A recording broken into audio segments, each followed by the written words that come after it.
কি হচ্ছে কলকাতায়? এটা কি হচ্ছে?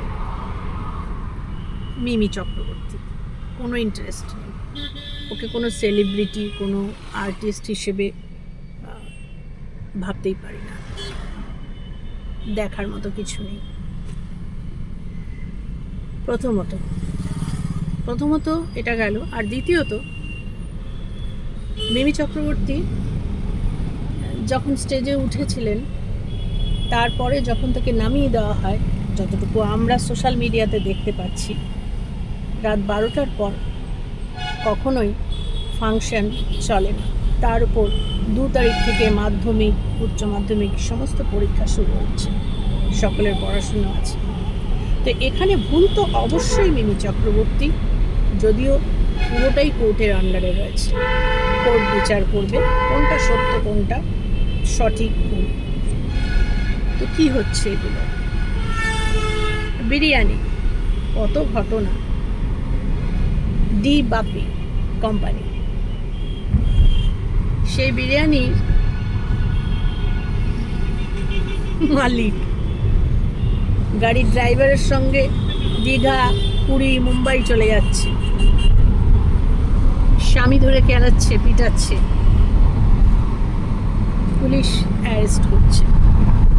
আজকাল কি হচ্ছে, বাড়ির পরিচারিকা যারা কাজ করতে আসে তারাও বাড়ির লোকের সঙ্গে, পুরুষের সঙ্গে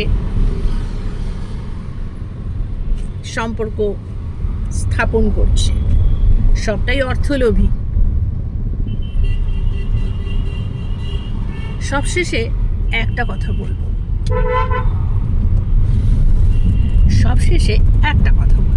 সেটা হচ্ছে আমরা হিন্দু, কিন্তু সবার উপরে আমরা মানুষ। তবুও গোমাতাকে আমরা পুজো করি। কেউ যদি আমাদের মিথ্যে বলে গোমাতা সেবন করায়, তাহলে তার শাস্তি ভগবান তো দেবেনই, কিন্তু তার বিচার যাদেরকে এইগুলো করা হচ্ছে, খাওয়ানো হচ্ছে, আজকাল কাউকে বিশ্বাস করা যায় না। বিশেষ করে পার্ক স্ট্রিটে কিছু রেস্টুরেন্ট, হোটেলস আছে যেখানে আমরা অনেক ভরসা করে যেতাম। এখন আমি খুব একটা যাই না, কারণ আমার সে ভরসা বিশ্বাস উঠে গেছে। তারা বলে যে আমি চিকেনও খাই না, মাটন তো খাইই না, তো কোথাও গিয়ে মাটন অর্ডারও করি না, কারণ সে বিশ্বাসটাই নেই যে মাটনের পরিবর্তে তারা কী দিয়ে দেবে। কারণ পার্ক স্ট্রিটে যত রেস্টুরেন্ট আছে, হোটেলস আছে, কেউ কিন্তু হিন্দু নয়। তো এগুলো কি হচ্ছে কলকাতায়? কাউকে মাটন অর্ডার দেওয়া হচ্ছে, সে মাটনের পরিবর্তে তারা দিয়ে দিচ্ছে বিফ। হ্যাঁ, নামকরা ব্লগার, ইউটিউবার শায়দ ওখানে গিয়ে এতটাই হেনস্থা হয়েছে। অবশ্যই আমরা সোশ্যাল মিডিয়াতে যারা কাজ করি, অবশ্যই শায়কের পাশেই আছি, কারণ আমরা হিন্দু সবার আগে। আমরা গোমাতাকে পুজো করি। 133 কোটি দেবতা গোমাতার মধ্যে বসবাস করে। আপনি যদি একজন গোমাতাকে প্রতিদিন একটা রুটিও খাওয়ান, আমাদের তাতে, হ্যাঁ, পাপ কর্ম করে পুণ্য হয় না, পুণ্যের মতন কাজ করতে হয়।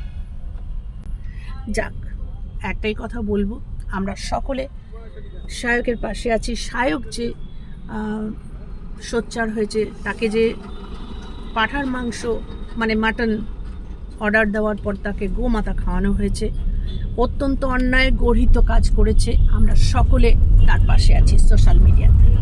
আমি জানি না আমার এই ভিডিওটা কার ভালো লাগবে কার লাগবে না, কিছু এসে যায় না, কিন্তু যেটা সত্যি সেটাই বললাম। কি ঘটনা ঘটছে এখন কলকাতায় সকলে দেখতে পাচ্ছে। সোশ্যাল মিডিয়া অ্যাক্টিভ, আমরাও অ্যাক্টিভ।